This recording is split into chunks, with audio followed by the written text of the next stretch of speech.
In a shocking and unexpected move, Ukraine has agreed to a US proposed 30-day ceasefire with Russia. This decision, hailed by some as a step toward peace, is being criticized by others as a sign of weakness. The agreement is contingent on Russia's acceptance, but many are skeptical about whether President Vladimir Putin will play alone.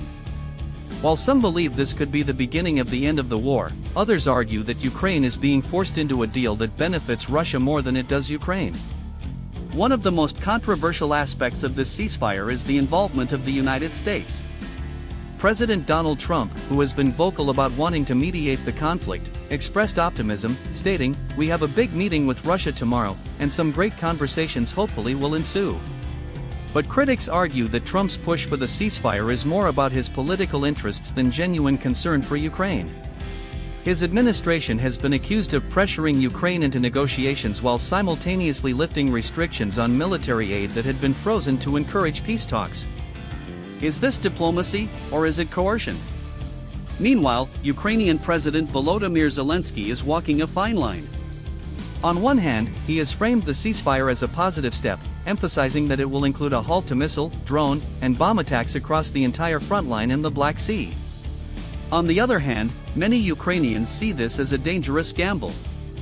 Some hardliners argue that this ceasefire is a trap that will give Russia time to regroup and strengthen its military position before launching another offensive. Given Russia's track record of breaking past agreements, is Ukraine making a fatal mistake by trusting Moscow's word? The Kremlin's response has been noticeably muted. Putin has not yet publicly committed to the ceasefire, but history suggests that he will use this as an opportunity to extract concessions from Ukraine. Russia has long demanded that Ukraine renounce its NATO aspirations and recognize Russian-occupied territories as officially part of Russia.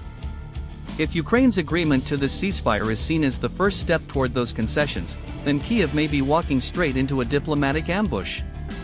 Western allies are also divided on the issue. Some European nations have welcomed the ceasefire, hoping it could lead to a more permanent solution. However, others, particularly Eastern European nations, are deeply concerned that this deal undermines Ukraine's ability to fight back. NATO's official position remains ambiguous, with some analysts warning that this ceasefire could fracture Western unity and embolden Russia to push for more territorial gains. At the heart of this controversy is a fundamental question: is this ceasefire a victory for diplomacy or a betrayal of Ukraine's sovereignty? If Russia agrees, will it honor the terms, or will it exploit the pause to prepare for a deadlier assault? With the world watching closely, the next few days could determine whether this ceasefire is a turning point for peace or just another step in a long, drawn-out war that continues to devastate Ukraine.